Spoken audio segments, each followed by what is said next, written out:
जी, राजस्थान विधानसभा में प्रतिपक्ष के नेता टीकाराम जूली जी, हमारे NSUI के राष्ट्रीय अध्यक्ष वरुण चौधरी जी, और आज जिसके लिए हम सब यहाँ एकत्रित हुए हैं, राजस्थान प्रदेश के NSUI के अध्यक्ष विनोद जाखड़ जी, धीरज गुजर साहब, अजय नरवाल जी, अखिलेश यादव जी, कांग्रेस के अध्यक्ष अग्रणी पूनिया जी, मंच पर उपस्थित विधायकगण मुकेश भाकर जी, रामनिवास जी, अमीन काजी साहब, विकास चौधरी जी, विद्याधर चौधरी साहब, मनीष यादव जी, रतन देवासी साहब, प्रशांत शर्मा जी, सुरेश गुर्जर जी, पूर्व विधायक इंद्राज जी, जिया खड़ाना साहब, गुरुपराम मेघवाल जी, महावीर जी, राकेश मीणा साहब, सुमित भागासरा जी, पूर्व अध्यक्ष अभिषेक चौधरी जी, मंच पर बहुत सारे नेतागण बैठे हैं। उन सबका और आप सबका मैं बहुत बहुत धन्यवाद देता हूँ, साधुवाद देता हूँ कि आज विनोद जाखड़ जी के कार्यक्रम में हम सब यहाँ पर उपस्थित हो सके। और मैं सबसे पहले बधाई देना चाहता हूँ विनोद जी को कि इन्होंने आज औपचारिक शुरुआत अपने कार्यकाल की करी है। साथियों, ये आज का जो कार्यक्रम हुआ, जैसा डोटासरा जी ने कहा, जूली जी ने कहा, विनोद जी ने कहा, आज जिस माहौल में, जिस भावना से, जिस भागीदारी से, जिस संख्या बल से समूचे कांग्रेस की सोच रखने वाले युवक और NSUI के कार्यकर्ता, आप सब पूरे प्रदेश के लोग यहाँ पर आए हो, मैं समझता हूँ इससे बेहतर शुरुआत विनोद जाखड़ जी की नहीं हो सकती थी। मुझे पूरा विश्वास है अपने कार्यकाल में ये बहुत कुछ ऐसे काम करेंगे जिसको लंबे समय तक लोग याद करेंगे। दोस्तों, आज के इस मौके पर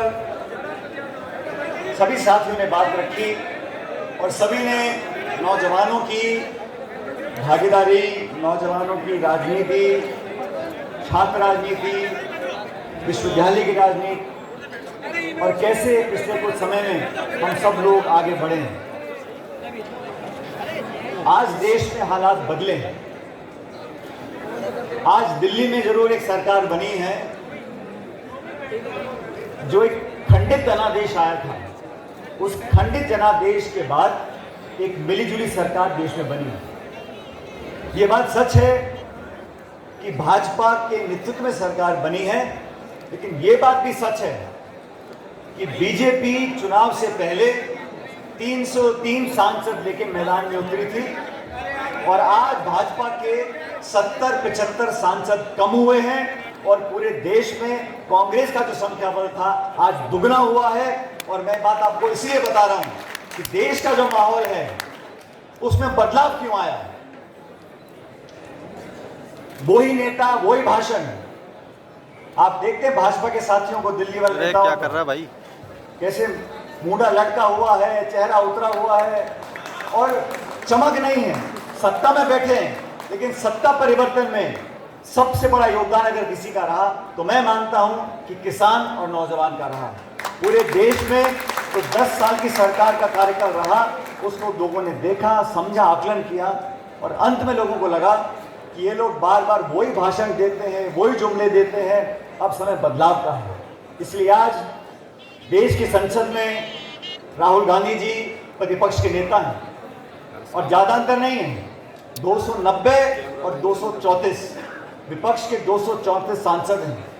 और जब लोकसभा की पहले दिन की कार्रवाई चालू हुई, तभी से केंद्र की सरकार को पटकने का, उनसे सवाल पूछने का, और मुझे खुशी इस बात की है कि अब जब देश में